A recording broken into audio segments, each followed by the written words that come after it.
Hello guys, nakalimutan ko nga pala, si paring Jerome nagre-request na videoan ko daw siya. Para daw naman na masama naman daw siya sa kasi lagi na lang daw ako eh. Nagre-request paring Jerome eh, oh.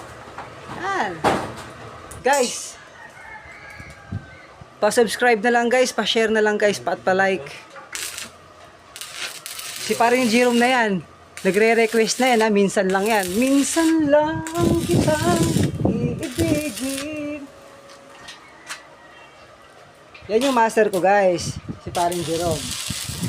Yan. Malupit tumira yan. Putang ina. Maano yan, oh.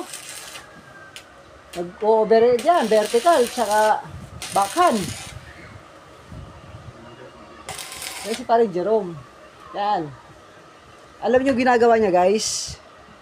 Gumagawa lang ng, akala mo yun na yun, pero gumagawa lang ng ano yan, yung pagkakapitan lang muna. Para, kasi pag may ginawa siya ng pagkakapitan, at saka pinex lang natin ng konti, at pwede natin igalaw-galaw para naman na makita natin kung maayos ba o hindi. Diba? Kaya ginagawa natin ng adjustable. Pangsamantalang pag-pex.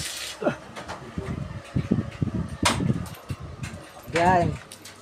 Guys, tutukan nyo si paring Jerome ha. Yan. Alam nyo tawag dyan sa tira na yan? Face to face. Yan. Face to face yung tawag dyan. Face to face. Face to face. Di ba paring Jerome? Yeah.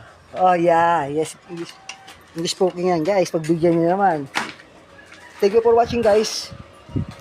Tsaka malapit na kami matapos. Abangan nyo na lang yung resulta ng gawa namin. Thank you.